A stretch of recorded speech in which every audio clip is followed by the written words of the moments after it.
Mein Gott. Himmel, those dances are intoxicating. More applause for the dancers.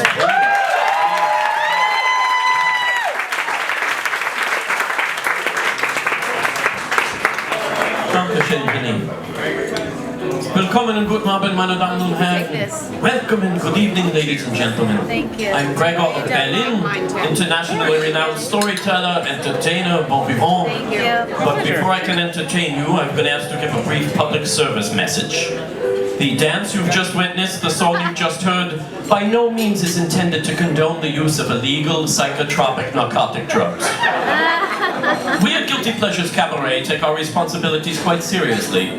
We would never endorse the use of illegal narcotics any more than we would endorse random sexual encounters between complete strangers who met for the very first time on a sultry Friday night in an alleyway, or perhaps a posh hotel room on 54th Street. The air is humid and full of perfume. No, we would never endorse such things, but if you do, I ask you to please pay close attention to this cup and the substance within it. It is a wonderful cup of coffee. Wow, your hat is quite ironic, my friend. A wonderful cup of coffee. It may surprise some of you. Really, Gregor? That is your most prized guilty pleasure?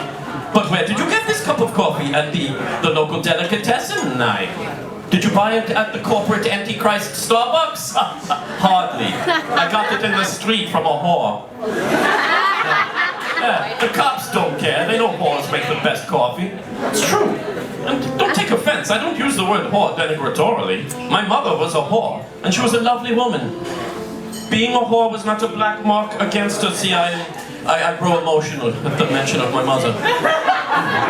She was a lovely woman, and being a whore was not a black mark against her, not in Berlin. It was a profession worthy of respect like any other. As you would stroll down the Strasse, you would say, ah, there is the baker, there is the plumber, ah, there is the whore. Guten Tag, Frau Richthofen, guten Tag, you are looking lovely tonight.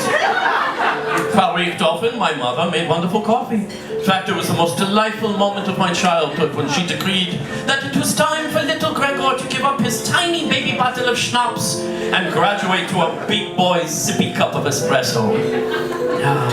It might surprise some of you that a woman in her line of work, the oldest profession, a belle du jour, would feed her child espresso. She did require her beauty sleep.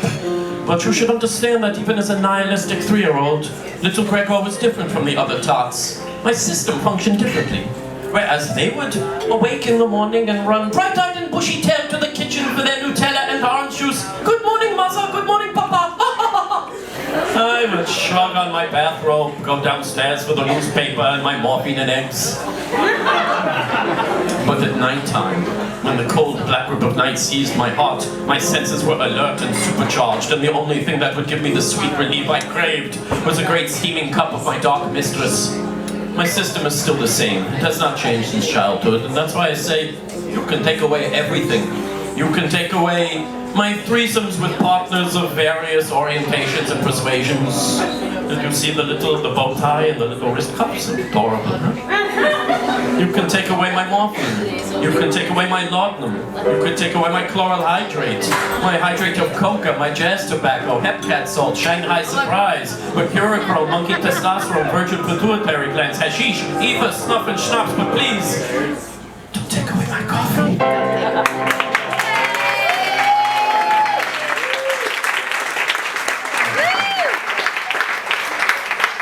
And actually, ladies and gentlemen, I was just kidding, don't take away the other things either. I'm speaking metaphorically. But I believe that there is room in life for more than one guilty pleasure at a time. So why don't we welcome back to the stage the naughty ladies of Guilty Pleasures Cabaret.